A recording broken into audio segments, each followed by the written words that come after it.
It's your Locked On Flyers podcast for Thursday, June 16th, your daily dose of Flyers news, analysis, and high quality content that is all Torts all the time. Torts watch is over. Your Locked On Flyers, your daily podcast on the Philadelphia Flyers. Part of the Locked On Podcast Network, your team every day.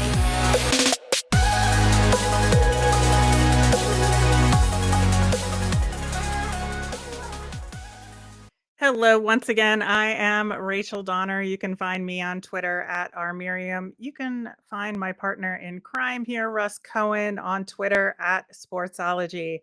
Thanks for making us your first listen every day. You can follow us on Twitter at Locked On Flyers. That's where you'll get all the latest info on our episodes and Flyers news.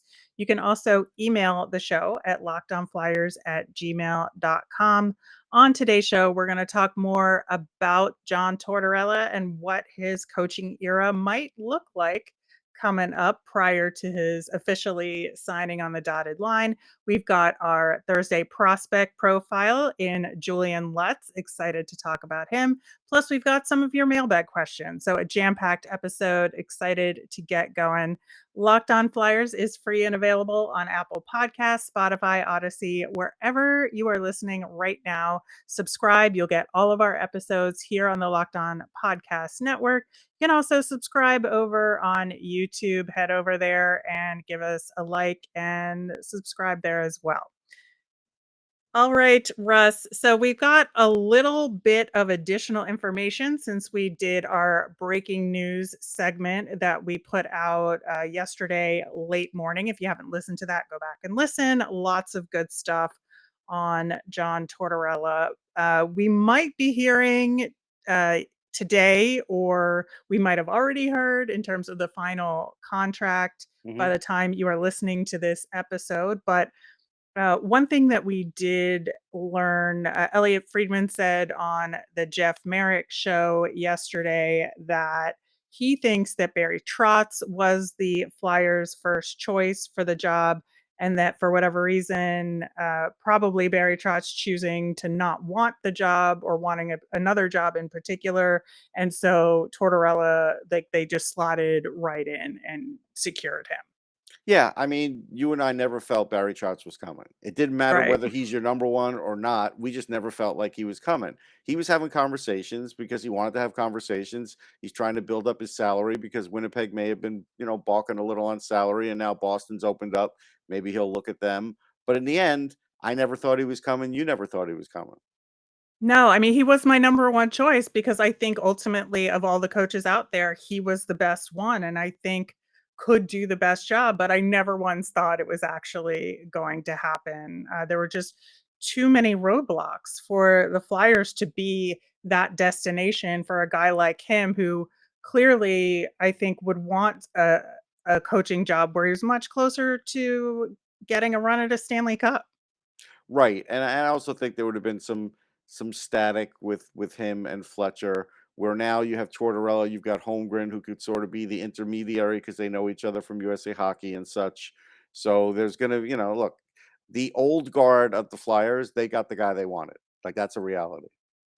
Yeah, I think so too. And I think that, we did talk about it, like I said, on our little special episode we did yesterday, but there are definite pros and cons to Sure. Tortorella. And I think there's a lot of people who are upset by the hire. There's a lot of people that love the hire, and as well they should be, because there are pros and cons to everybody, Torts included. But I think the thing that I'm thinking about with this hire is number one, I'm going with what Chuck Fletcher is telling me, that they're doing an aggressive retool. This isn't a rebuild, and they need somebody that can turn this team around from an accountability perspective. And that is what John Tortorella brings in terms of his good side and what he excels at. I do think that it is valid to want a rebuild. It's valid to want to tear things down and think that Chuck Fletcher isn't the right guy for the job. I absolutely understand that perspective. I kind of agree with it to some extent, but the world that we are living in is that Chuck Fletcher is sticking around for the next year, maybe 2, and I think that given all of these circumstances and what we know about where this team is going, John Tortorella is a really solid option. Yeah, he's a solid option. I think, a few things are at play here. First one is, and take this from a New York Jets fan, you could say that you're not having a rebuild, and you could have maybe the worst season you've ever had as an organization, and then that after that season, all of a sudden you say it's a rebuild. And I've seen it happen twice in the last decade with the Jets, and it certainly could happen to the Flyers. Like that is always Oh, yeah. possible. Would not shock me in But the they're gonna at least. least try not to do it at first. And so by Mhm. trying not to do it, I get it. Tortorella can get more out of some of these players, but there's no way this roster is staying the same. I could guarantee you that. There's no way. Yeah, I agree with that. How much do you think he will influence these off-season roster moves? Well, I think uh, some players probably had a bad day today, and I bet you some of them have texted because again, this team now you're going to have to show up day one and work your ass off, and there's a lot of accountability now, and there's now a lot of play in your own end, and there's going to be a lot of benching if you don't play well in your own end, and that's going to change things dramatically. And he doesn't care how much you make. He doesn't care what you did before. He doesn't care if you're Ryan Ellis and you might come back. He doesn't care about stuff like that. Like now with Ryan Ellis will have to find a spot on the roster when he's ready. John Tortorella doesn't know Ryan Ellis. He is going to go on with this team as if Ryan Ellis doesn't exist. I wouldn't expect anything less from Tortorella. I do think the other aspect of Torts' reputation that kind of sticks is you mentioned, him benching players if they don't Yes. put forth a a full ice effort. But the other aspect of that is maybe potentially ignoring skilled players just on the basis of effort alone. And then also just forcing people to block shots all the time. And I think people get concerned Hmm. that that causes injuries and wears down your players, and that's eventually what gets him run out of town. But it takes 3 or 4 years every time. It was only 1 year for Vancouver, but everybody else, it's just about four Yeah, years every time.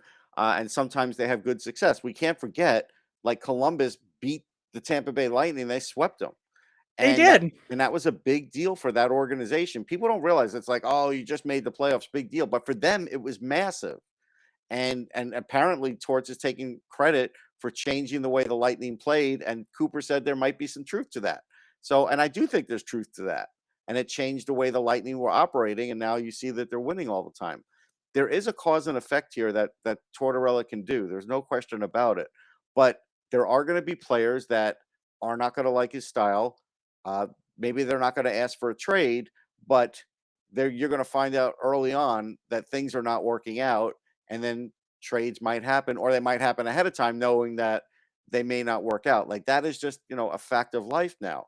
That's something where, and again, Chuck Fletcher will only have to worry about what players John wants. He's not going to have to worry about any of these other things. Who's going to mesh? What's this? What that? No, he's not going to have to worry about other than the cap, that just the acquiring of other players and getting who the coach wants. And the coach is going to say, listen, I'll work with anybody, but behind the Yeah. scenes, he is going to want certain guys. And he is just like Mike Keenan that way. And Mike Keenan, like as an example, when he took over the Rangers, traded a lot of guys to get his guys. Now, he did win a cup. I can't guarantee you Tortorella is going to win a cup, but I can guarantee you he's going to want some of his guys. Yeah, and that's, part of what you get when you take a job like this is you get Yeah. the right to help dictate personnel, and if that helps your team play better, then I think it's worth it in the end. I mean, I'm sure we'll look at individual moves and have some questions, but I think that ultimately he's running the ship now, and we'll have to see what that means in terms of player moves. I think the other question I have going into this is what the rest of the coaching staff might look like. Is he gonna get some good cop kind of guys to, be his assistants? Are they going to go away from pulling from former Flyers, kind of like insider guys, or is he gonna bring in people he's worked with before. Well, I think with Columbus, he did allow them to keep like one or two coaches. Like again, he doesn't care about goaltending. So if Dillabaugh stays, he's not going to care. Hmm. He's going to leave everything goaltending up to him and completely Yeah. ignore the goalies. So Yeah. that's fine. The one thing he does care about with goalies is them getting run. Like he will go Sure. off if his goalies Yes. get run. But beyond that, he's pretty hands off with the goalies, other than Yeah. occasionally pulling him if he gets mad. Beyond that, he lets the goaltender coach do his job. So there's that, and maybe he would let them, dictate one coach, but the rest is going to be him, and it's going to be that way, and it should be that way.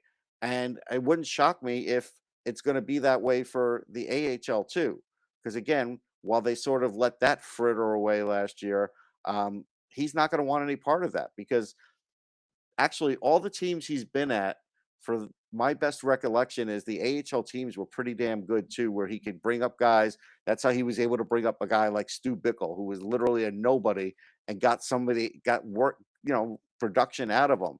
I think you have to make sure you're getting your AHL team very well coached, and you have some of the players, like a Radcliffe might be a guy that Torts looks at and says, yeah, I could do something with this guy. You're going to need some of those kinds of players down there for when he's bringing them up, whether it's because of injury or just because of lack of play or they're losing. Definitely agree with that. I think it'll be interesting to see what prospects he can get some extra juice out of this season. One thing I am looking forward to is the division rivalries. Obviously, having Oh yeah. coached two of the divisional rivals and despising a third one in Pittsburgh, I think it's going to be a lot of fun. It will be a lot of fun. There's going to be a lot of changes. Uh, I'm sure there'll be fans that will be mad, but you know what? You got to just wait and see what the results are. The results were never going to happen with Mike Yeo. No. And at least you have to give the Flyers credit. Like they still owe Vigneault like what, $5.5 million, something like that. And they're going to pay Torts somewhere between 5 and 6. So they are putting their money where their mouth is in regard to trying to get better via coaching. All right. Well, we are going to switch gears and talk about the NHL Draft and prospect Julian Lutz coming up next. But first, we're going to hear about a new flavor at Built Bar. You know how our friends at Built are always coming out with amazing new flavors. Well, this time Built has truly outdone themselves with their mud pie flavor. It is really good, by the way. And for the first time ever, Built is introducing the new mud pie flavor in both Mud Pie Bar and the Mud Pie Puff. I had the Puff. You're going to love the new Mud Pie Built Bar and Built Puff. Whenever you need a snack or for your workout or a late night treat or just grab a quick bite, Built is the perfect protein bar and they taste better than a candy bar. The new Mud Pie Bar is rich whipped cream and chocolate mousse smothered in 100% real chocolate and topped with cookies and cream crumble. Not convinced? Luckily, we saved the best for last. It's actually good for you. All Built products are low calorie, high protein, and low sugar. Mud pie is packed with 16 grams of protein and only 150 calories and 8 grams of sugar. And that's what's great about Built is all their bars are made with collagen protein, which your body absorbs more efficiently and provides tons of health benefits. Eat something that tastes good and is good for you. You've got to try mud pie as soon as possible. They're only available for a limited time. Visit built.com to taste the deliciousness for yourself. Go to built.com, use promo code LOCKED15 and get 15% off your order. That's promo code LOCK15 for 15% off at built.com. We have an important favor to ask of you. Locked On has put together a survey so we can learn more about listeners just like you and make your favorite Locked On shows, just like Locked On Flyers, even better. This is your chance to tell us what you like and what you don't like about our shows. So go to lockedonpodcast.com/survey right now to get started. Won't take very long. Everyone that completes the survey can qualify for a chance to win one of $10 $100 Ticketmaster gift cards. That's lockedonpodcast.com/survey. And thanks for your help.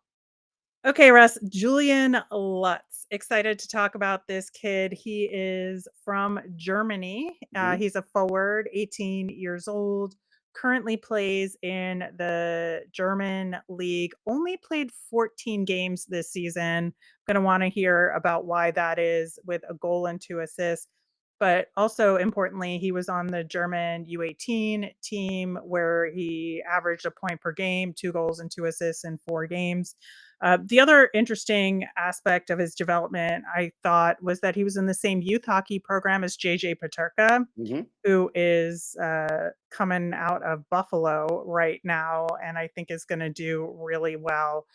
He is under contract with his German league team for next year, and so it seems like he will stay over there. But he's a guy who's a second round pick, so this is someone that the Flyers would have to trade into that round to get. I But mean, he could be a third. He actually yeah, could be. Uh, the reason being, there's going to be an issue with some teams just from not having enough live viewings. He didn't play that much this year. The U18s, they definitely saw him. In the German league, they may have seen him. He didn't give an answer as to why he only played 14 games. I don't know what the injury was, but he didn't talk about it. So what's interesting is this is what the combine's very good for someone like me, but even for teams at times too, so they could just see him athletically on the floor. He hasn't played that much. Uh, he probably, they probably checked off his name like I did at the U18s after seeing him, and maybe got busy with a lot of other things like I did, and then it's like, I forgot to sort of follow up on Julian Lutz. So he reminded me, when he's sitting there at the combine, and I was going to walk away, and they're like Julian Lutz, and I'm like, oh, you know what? I got to talk to this guy. And so I waited an extra 5 minutes to eat my sandwich, and I spoke to him. And I know as a media person, it's an important decision to make. Trust me, when it's free food, or you want to talk to your 20th guy that morning before lunch, that's a toughie. But I did talk to him. I think he's a center.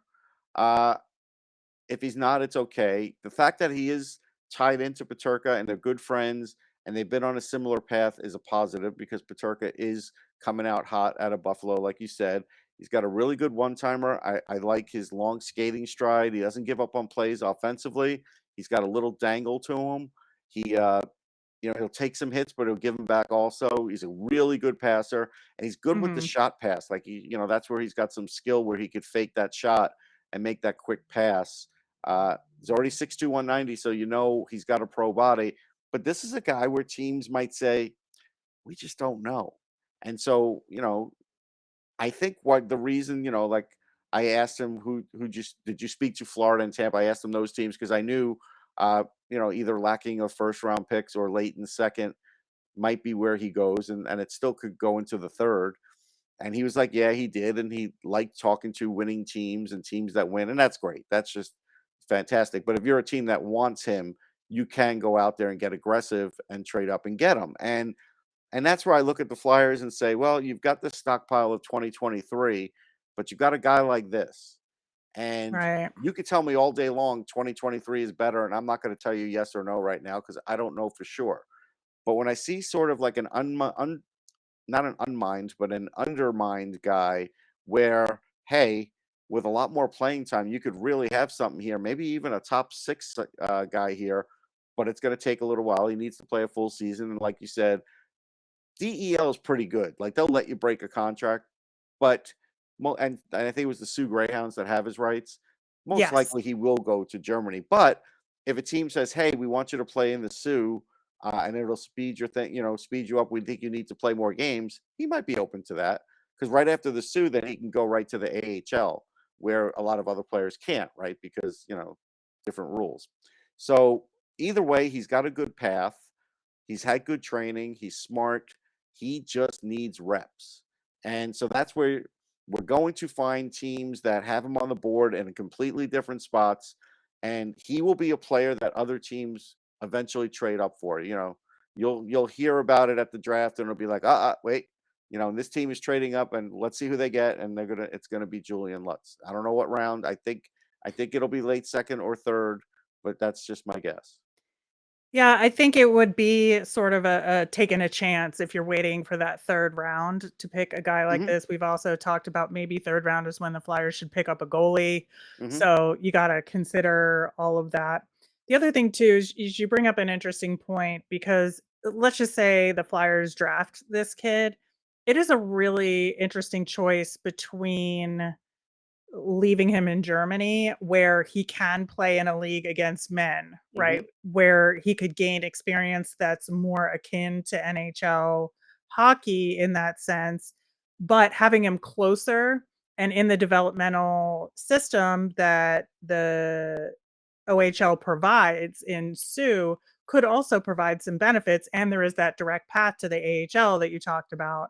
So to me, it would be a very difficult decision, especially because you think he needs to get more reps. I think that's ultimately where you'd have to make the call. But I think maybe he would be more comfortable doing that in Germany.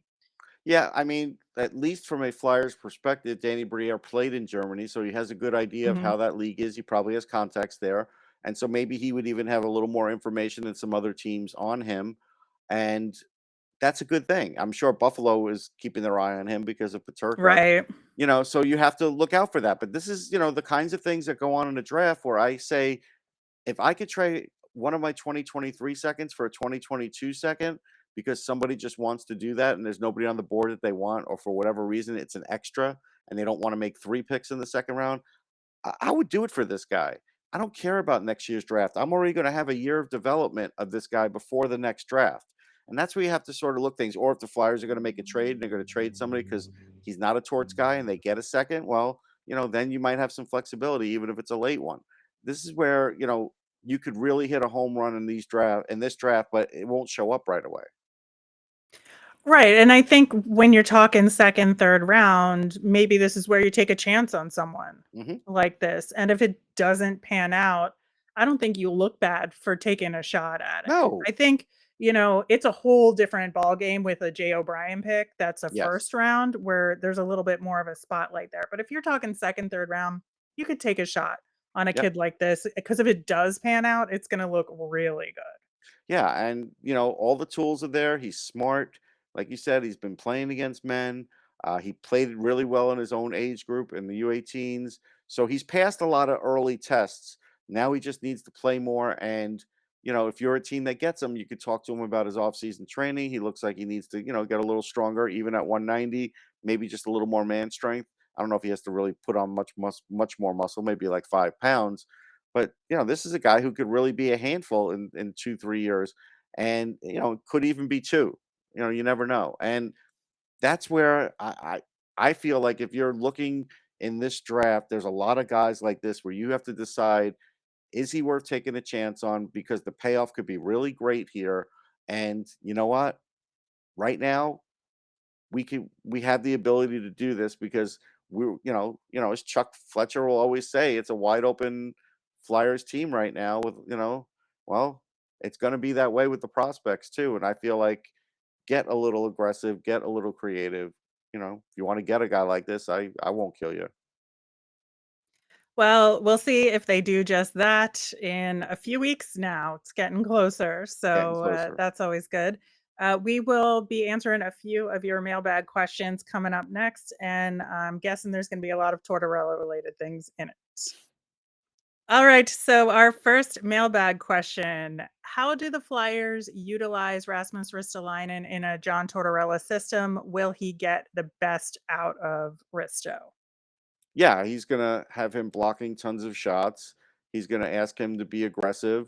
He's gonna ask him to be a little less loose with the puck sometimes where he has these turnovers. And he'll talk to him about that. He'll talk to him about playing this role, because this is still a new role for Risto. Like, he just did this for the first time this year, and now you've got a defensive specialist here. And so I think he will get a lot out of him. Yeah, I agree. I think that, Risto has a ceiling. Don't get me wrong. I Right. don't think we should expect stardom out of him at all. But I do think that's where Tortorella can help in terms of the turnovers. I think that's a big, big part of it. And I think the instinct to block shots and the defensive play is already there for Risto in terms of what he gravitates toward. But I think Tortorella could fine tune it a little bit to make that Yeah. aspect of his game a little bit better. Again, I'm not saying great. I'm just saying a little bit better and Right. maybe I'm with you. more toward where he needs to be. Okay, next question. Are there any particular prospects or younger players that you think will benefit from Tortorella as their coach? Well, I think Farabee. I mean, Torts is from Massachusetts, isn't he originally? Um, That I don't know, I actually. believe so. I believe so. I could be wrong, but I believe so. I think he'll talk his language. He'll see the talent there. He'll see the willingness to do anything, which Farabee is willing to do anything. He sees that he tries to do um, play good defense, and he'll probably talk to him about trying to do too much.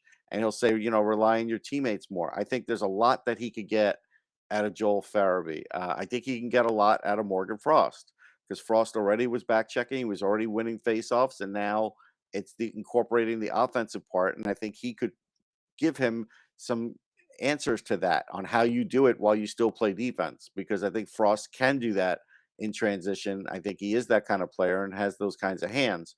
So I think Torts can do that for him too. I think Provorov too. I think Torts will be good for him because Torts will look at him and, guess what? If Torts were to see more offense out of Sanheim and better defensive play out of Provorov, he might just switch them up.